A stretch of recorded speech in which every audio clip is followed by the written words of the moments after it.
This is Virginia Underwood, publisher, Shaylin House Modern Press. Welcome to part one of the virtual book launch of The Peacemakers, featuring Bridget Striker, Boone County, Kentucky Library System, and author Rebecca Suter Lindsay. Enjoy. What inspired you to write The Peacemakers? First of all, I want to welcome everyone and thank you for coming and thank you for all your support over the years. Many of you have helped me and supported me and suggested things, and I really appreciate it. So, what inspired me to write this story? I was raised in a family that really valued family history, and I knew my mother's side of the history of her family, which is Scotch, Irish, and German history, really pretty well because she was a family historian. And but I didn't know my dad's side as well.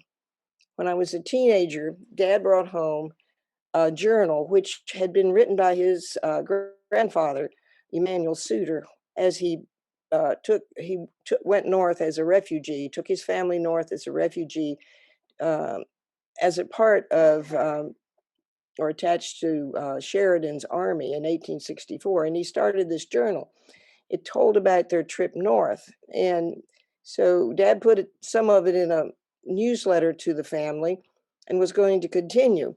But he got himself in trouble because the family historian on his side of the family, Mary Eugenia Suter, was angry with him because he took the journal out of the archives from Eastern Mennonite University. He should not have taken the journal out of the library and brought it home. But I was introduced to the story, but then my appetite was whetted, and I was interested in the rest of the story. So we'll fast forward to when I was raising my sons, and they would come to me and they would say, "So and so hit me." Well, the other mothers would tell their children, "Well, go hit him back." And I could not say that. I could not bring myself to say, "Go hit him back," because I knew that that was not acceptable behavior. And one day I saw Mary Eugenia's book on the table laying open to that Civil War story. And I understood that even though I was not raised Mennonite, those behaviors had been passed down to me, that retaliation was not right. So I saw an important story um, in Mary's book, in what my father had introduced me to, that I wanted to write. That's fantastic. So, how did you research the historical background for The Peacemakers? It is so detailed, and you can really tell that you've put a lot of effort into your research. Well, when I first was trying to uncover the story, I went to a cousin, Scott Suter, who's a college professor in English, and he's also a family historian. And I asked him, I said, "Where can I find materials?" Well, he could tell me only one book. That was Harry Brunk's um, book on the history of Mennonites in Virginia. Because there were not a lot of books or articles or information out there at that time. So over the years, things came into being. People did collections of family lore from the Civil War, and they did research. And so I now have bookshelves, full of books that inform the situation. And one of them that I really liked, uh, that really helped me a lot, was a series of books that came out.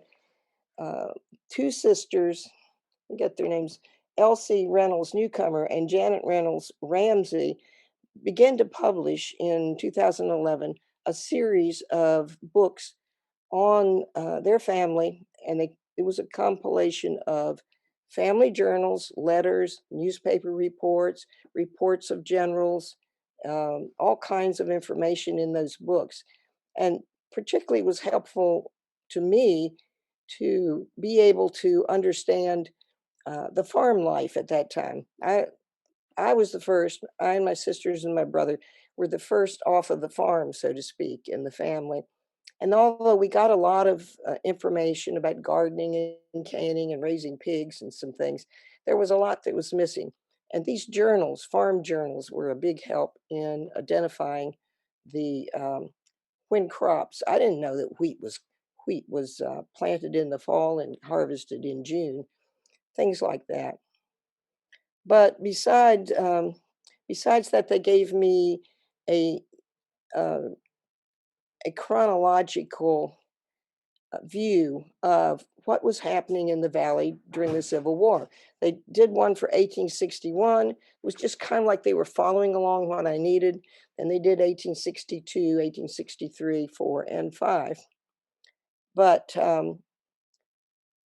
I wrote 3 opening scenes to this novel. The first one I wrote, and it was all right, but I did not think it was going to work. So I wrote another one, and I took it to the Books in Progress conference in Lexington, Kentucky, and I entered it in what's called first page critique, in which your first page is read, and you have 2 agents and an editor that are listening, and they either thumbs up or it's thumbs down when they've heard enough. And this second opening scene got 3 thumbs down. So I decided that was good luck because now I knew it wasn't going to work either. But when I got the 1861 Life in the Shenandoah Valley and began to put things in order, I was able to write an opening scene that that tells you exactly what was happening in Harrisonburg, Virginia, the first Saturday after the surrender of Fort Sumter. And the next year, I took that first page back and entered it. And this time, um, one of the agents that was listening, he picked three books he wanted, 3 manuscripts he wanted, and one of them was mine. So I really have to thank these um, 2 sisters. I think they're sisters who put together the 5 volumes that really tell us what was happening in the Shenandoah Valley during that time. But besides books, there's just a multitude of um, sources from family accounts, newspaper records, journals, diaries, letters, internet sources, um, the National Archives, transcripts of the Southern Claims Commissions, and the things that Mennonite historians and writers put together, I would say, in the last 30 years. So, yes, there's been a lot of research, and I've loved doing the research too. What other books or stories have influenced your writing? I think that the one that really influenced it was probably Cold Mountain by Charles Fraser, and that was the first book I read about the Civil War, which didn't start out with everybody in the South in a big frenzy to go to war. Well, it does sort of start that way. But Fraser's writing about the mountain, the Appalachian hill country, um, and the people's reactions there. Many of them didn't have slaves, so they had smaller farms, didn't have slaves, and soon realized that they weren't as greatly engaged in this war. And of course, in that book, the main character walks home, and on his way home, he meets all of these fascinating characters. And that's what I really wanted to um, to do, was to bring other characters into the book. I don't think I've quite achieved what Charles Fraser did, but I see I see that John Shaw is a classmate from. Would you believe John and I went to Robert E. Lee High School in Stanton, Virginia, and the name has been changed now to Stanton High School. But John and I did some corresponding by email, and he recognizes that there were different types of farmers in the Appalachian areas in the hill countries in Western Virginia and what became West Virginia. And that was, they were river bottom farmers who often owned or rented slaves. And there were hill farmers that had smaller farms and couldn't afford slaves. And I have both of those types of farmers in my background. Plus, I have the Mennonite farmers who farmed the rolling hills between the Blue Ridge Mountains and the Allegheny Mountains. And they did not believe in slavery. They thought that slavery was wrong, but they had big families and they put all the kids to work. So that's how they farmed those big farms. Um, the other the other piece of or media that helped me was a movie. I think my son Rob Lindsay introduced me to that movie, Friendly Persuasion. It's an older movie starring Gary Cooper. And I wanted to write these Mennonite characters as real people. Growing up, we went to family reunions. There were many of our Mennonite cousins there, and they were very pleasant, friendly people. But you know how it is about family reunions. You know, everybody's glad to see each other once a year. And so people are hopefully on their best behavior. But what about these people? Were they really, um, did they behave like real people, or were they some saintly, sort of a saintly group that the rest of us could never really achieve? So the um, Friendly Persuasion shows that family. It's a Quaker family during the Civil War. It shows that family as real people, and that was a confirmation to me to continue writing the people as real people. The other thing that encouraged me to do that was going back to Mary Eugenia Suter's book, Memories of Yesteryear, and reading about the family life there. And she told stories about the pranks that the children played and the brothers teasing the sisters and playing tricks on visitors and doing all kinds of things, which supports that idea. But she also was talking about a large stone fireplace that was in the house. The German houses in the Shenandoah Valley generally had huge fireplaces, 7 feet long. This one was 7 feet long, 4 feet deep, and 30 feet high. So these things are really big.